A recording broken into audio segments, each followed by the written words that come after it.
Welcome back to the study of the book, Discovering Your True Self, A Guide for the Journey. My name is Steve Langford. I'm the author of the book, and I'll be your guide on this study. This is the third session in a series of 4 in which we introduce the concept of the true self. In the first session, we talked about the true self as it stands opposite the false self. The true self is who God created us to be. The true self is who God desires us to become. It's who the Spirit of God is nurturing us inside to be as we grow on our spiritual journey. The false self, or my preferred designation, is the constructed self.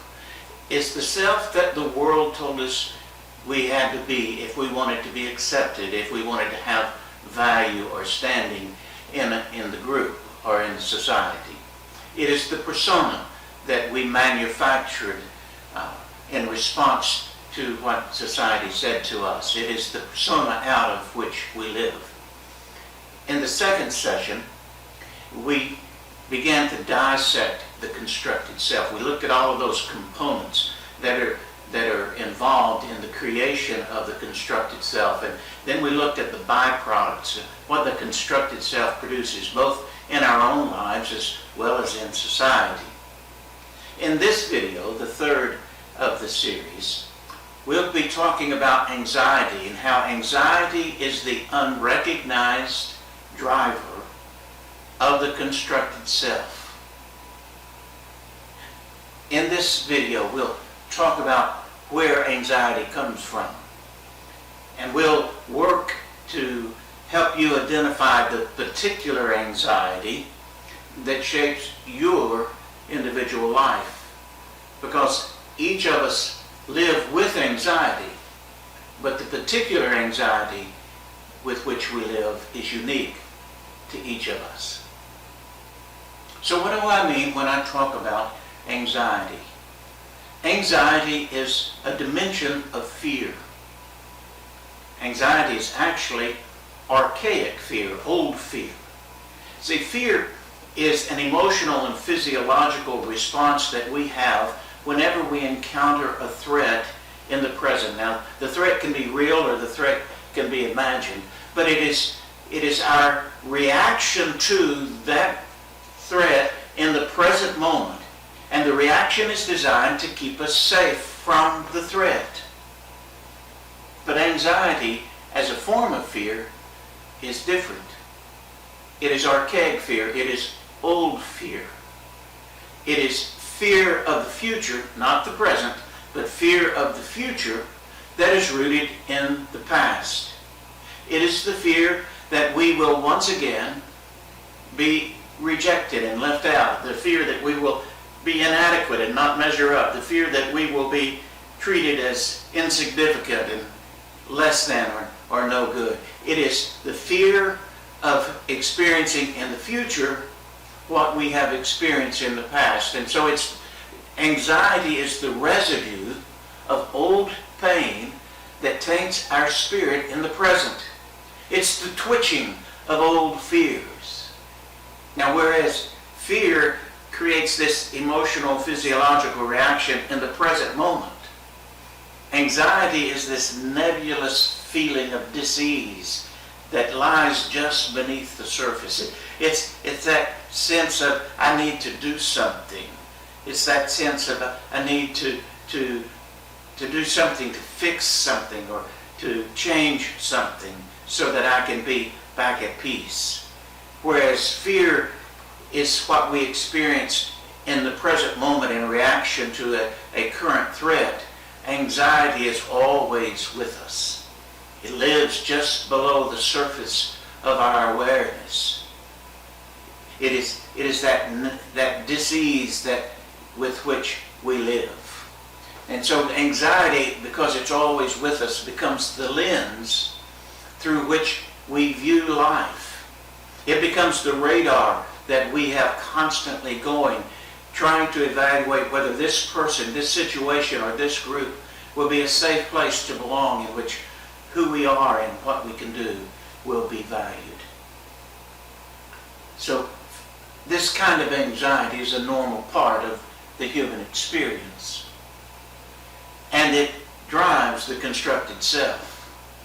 The challenge is learning to recognize and be aware of the anxiety so that we can move beyond its power. When we learn to recognize, when we learn to see the anxiety when it is stirred inside of us, then we can consciously do things to manage it and move beyond its shaping power. But until we recognize it, until we know how to name it, anxiety has a power of its own that unconsciously shapes our lives. So, where does anxiety come from? If it's a normal part of the human experience, from where does it come?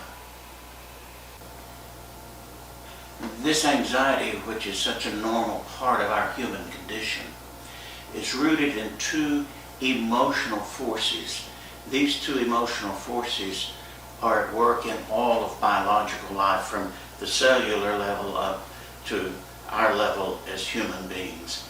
Those two emotional forces are a force for togetherness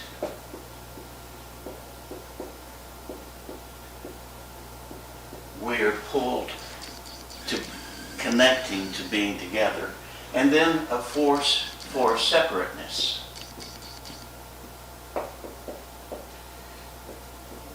There is a pull to be separate from the group. This is also sometimes known as individuality.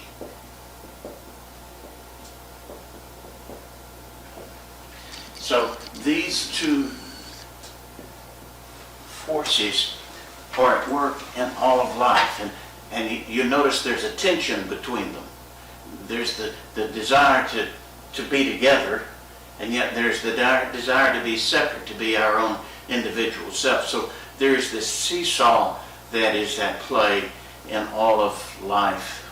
Now, when you come to our level as human beings, these two great emotional forces translate into two emotional needs.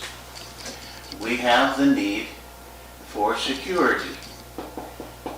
Security is a part of the togetherness force. There is safety in numbers, as the old adage goes.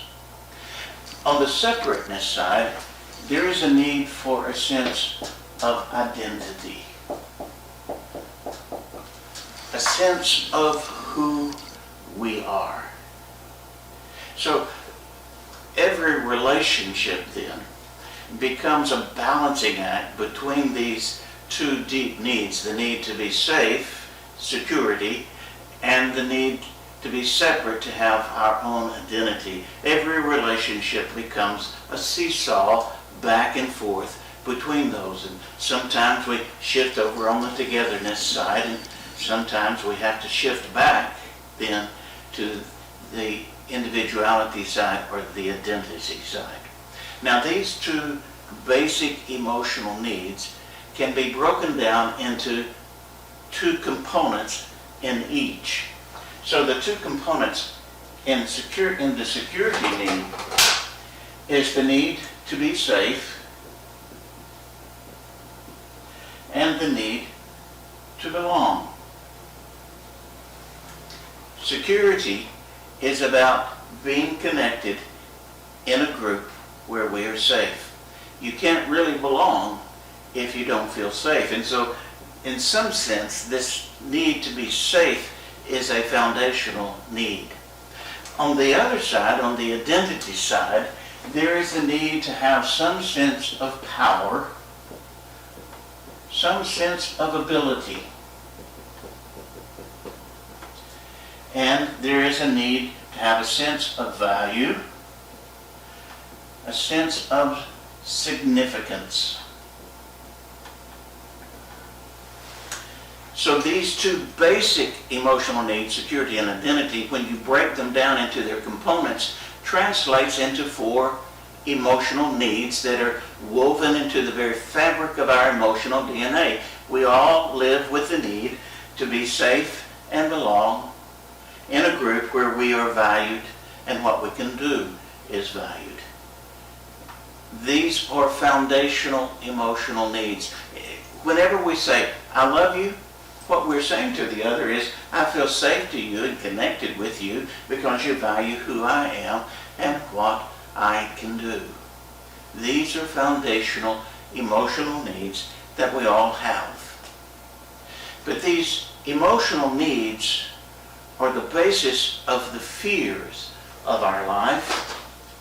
For when you flip the emotional need over, you're faced with the pain that you experience when that need is not met. And so these emotional needs translate into dominant fears.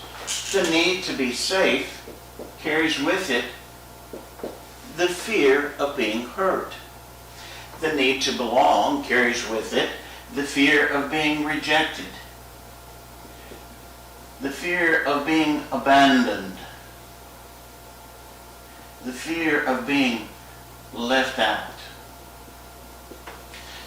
The need to have some sense of power and ability carries with it the fear of being inadequate, the fear of being powerless. Being powerless is one of the driving fears of our lives as human beings. So we carry the fear of being inadequate and powerless, of being flawed, because if we're inadequate, we can't measure up, and so we're flawed. The need to have value and significance carries with it the fear of being insignificant. It carries with it the fear of being devalued and discounted, the fear of being treated as less than, the fear of being disrespected. Now, we've all known the pain of these four fears. We've known what it's like to be hurt physically, emotionally, intellectually, socially. We know what it's like we know the pain of being left out. We know the pain of failure, of not measuring up, and thereby feeling as though we were inadequate or that we were flawed. And we've known the pain of being insignificant, of being discounted and disrespected, of being treated as though we are less than. So these four primary needs carry with them then four dominant fears that shape and dominate our lives. Now, while we live with all four of these needs, and while we know all four of these fears, the reality is that in each of our lives as individuals, one of these needs and one of these fears takes priority. That one need is our primary emotional need. That one fear is our dominant fear. Our assumption is if we can get that need met, if we can avoid the pain of that fear, then the other needs will fall into place. If I can just belong, then who I am and what I can do will be valued, and so I will be safe. Or if my primary need is the need for ability, then my assumption is that if I can just prove my ability, my competency, my adequacy, then I will be valued and accepted, and I'll be safe. If my primary need is to have value and significance, my belief is that if I can just use my power to demonstrate my value, then others will accept me, and I will be safe. If my primary need is to be safe, then I will use my power to keep myself safe. And it doesn't matter if I belong or am valued, because safeness is the primary thing.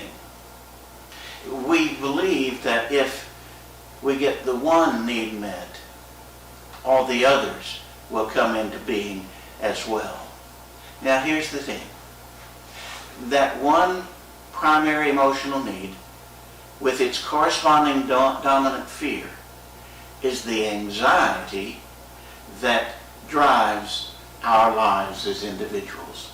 It is the anxiety that drives our constructed self, the persona, out of which we live. Now remember, anxiety is old fear. It's archaic fear. It is the fear about the future that is rooted in the past. It is the fear that we will experience the same kind of pain from the past that we did in the past in the future. And so we live with this anxiety that we will once again be left out. We will once again be inadequate and not measure up. We live with this anxiety that we will be less than, discounted, devalued, or that we will be hurt. And that anxiety is the driver behind our constructed self. Now, the challenge here is to begin to identify which one of those four is our primary need, our driving fear, and thereby the anxiety out of which we live. Now, as we seek to identify that, we simply go back to the two. Which of these two is dominant? Which is your preference? Which one will you sacrifice in order to have the other? Is your side on the belonging side, the togetherness side? If so, you're willing to sacrifice something of who you are in order to connect, in order to belong, in order to be a part of the group. If your dominant side is this separateness side, then you're willing to sacrifice belonging, being a part of the group if necessary, in order to have your own identity. Which side do you come down on the normal day? Especially think in terms of when you were young. Which was the dominant side when you were younger? And once you've decided on which side you fall, then you look at the two components that go with that side. If I come down on the togetherness side, so that security is my dominant need, which is most important to me? Which is the greater priority? Being safe or being connected and belong? If I come down on the separateness side, so that identity is my primary emotional need, which is most important to me? Having a sense of power and ability, or having a sense of value and significance? Which is the priority? For when we can identify that one, then we can identify the anxiety out of which we live. Now this primary need, this dominant fear, this anxiety that shapes our lives, was developed during our formative years, during that period of time that I call living in the land of the giants. During our formative years, we were young and we were small, and all of the adults around us seemed to be giants.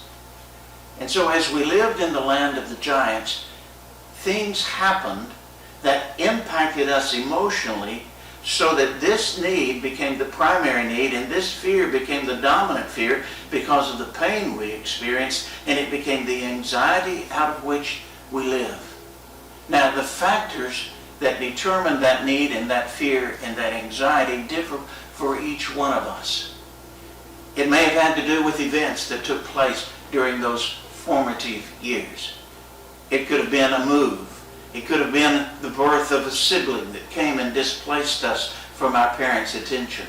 It could have been a death in the family, a death in the extended family. It could have been the loss of a job. Or it could relate to our birth order. Were we the firstborn? Were we the baby of the family? Were we one of the middle children? Was there a child born soon after us that displaced us?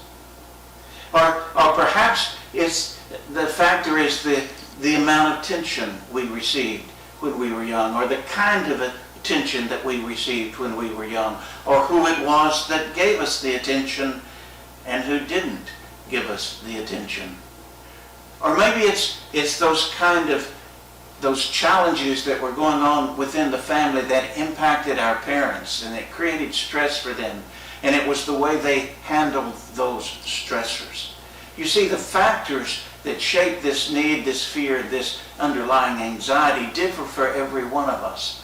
But those are the things that went together in order to create this as our primary emotional need, our dominant fear, and thereby the anxiety out of which we live. But living in the land of the giants did one other thing. It trained us to live out of 4 basic patterns. I mentioned them in a previous video. It trained us, first of all, to focus upon others.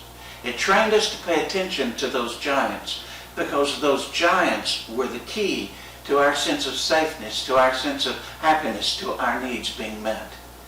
Not only did we focus upon them, we learned to be attuned to their emotional disposition. We learned to be attuned to what they were experiencing emotionally, whether they were afraid, or whether they were sad, or whether they were angry, or whether they were happy.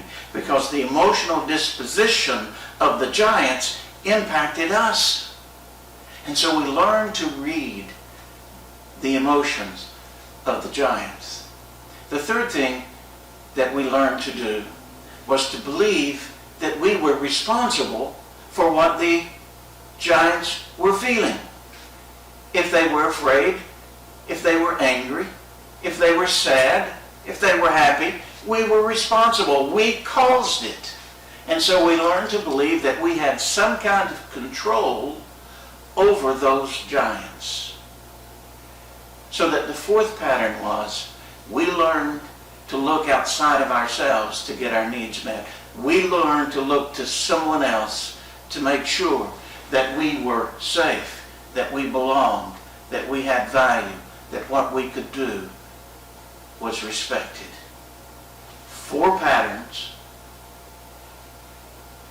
the emotional need, the dominant fear, and thus the underlying anxiety that shaped our lives. But how did this experience in the land of the giants impact us? How did it shape our lives?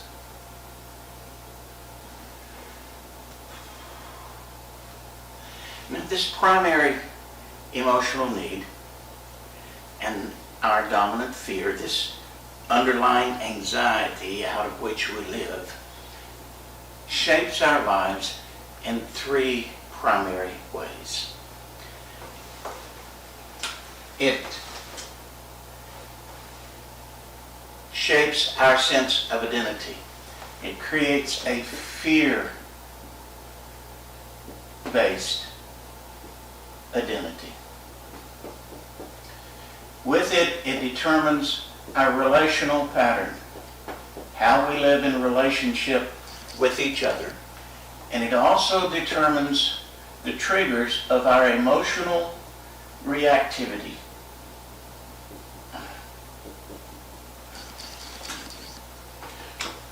Let me show you how it works.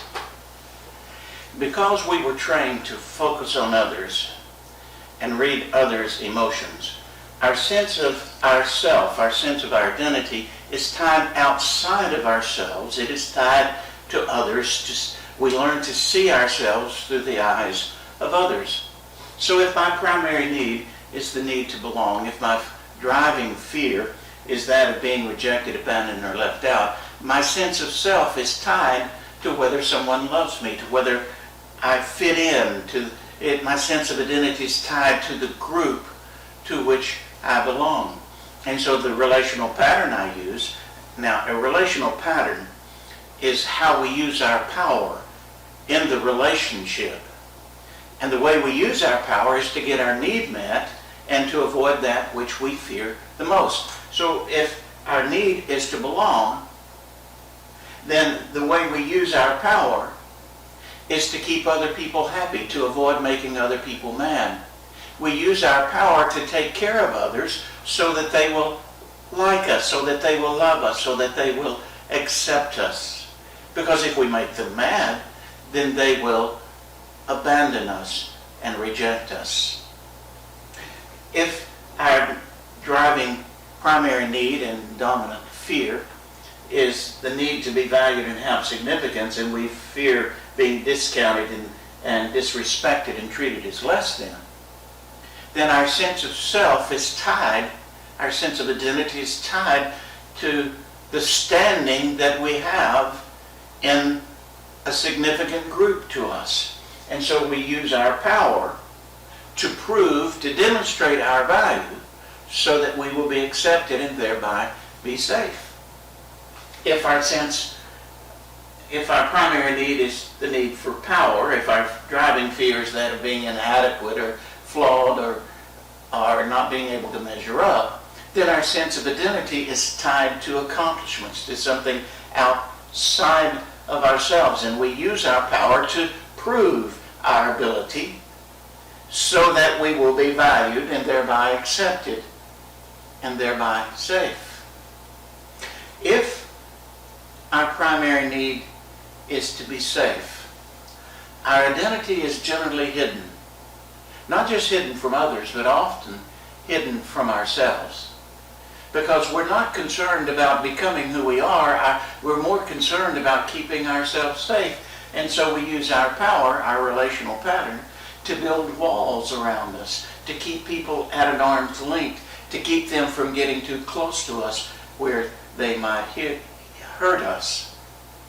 So this primary emotional need and dominant fear, that anxiety out of which we live, then shapes not just our sense of identity, a fear-based identity, it shapes how we live in relationship, how we use our power to make sure that primary need is met and that dominant fear is avoided, to make sure that about which we are so anxious doesn't happen. But that in turn then creates the triggers for our emotional reactivity. I talked about the triggers, the emotional reactivity, in a previous video when we talked about the shadow. But the emotional reactivity is tied to those things that we fear. And anytime we experience anything that, if our primary need is belonging, anything that feels like being left out, rejected, or abandoned, then it stirs that emotional reactivity. If our primary need is to be valued, anything that treats us as insignificant or less than, that discounts and disrespects us, stirs that emotional reactivity. If our need is to have a sense of power and adequacy, then our emotional reactivity is anything that says that we are inadequate, that we don't measure up, that we can't fit the bill, that we are somehow powerless. It stirs our emotional reactivity. If our primary need is to be safe, our fear is being hurt, that which stirs our emotional reactivity is anything that threatens to hurt us. So this primary need, and its corresponding dominant fear, combine to create the anxiety out of which we live, the anxiety that drives our constructed self. It shapes our sense of who we are, a fear-based identity. It shapes our relational pattern, how we use our power in relationships, and it shapes our emotional reactivity. Well, once again, there's a lot to process here, so it's time to move to our group. And as you move to your group, process what you've heard today. But it is especially important that you apply it, that you personalize it. Identify which side of the spectrum you fall on. Identify which is your primary need, which is that dominant fear that shapes your life. If you can, talk about some of those factors that created that. Talk about how you see what I've talked about a fear-based identity or a relational pattern or a reactive pattern. How do you see you using your power? So process it and apply it and personalize it and share it with one another, and then pray for one another. Pray for one another as you process this information, as you seek to understand yourself. For here's the key. The more you understand yourself, the more you can identify these things, then the more you can be aware when they kick in. And when you live out of that self-awareness, then you can manage it. You can manage the anxiety. You can move beyond its power. And you can choose to respond differently.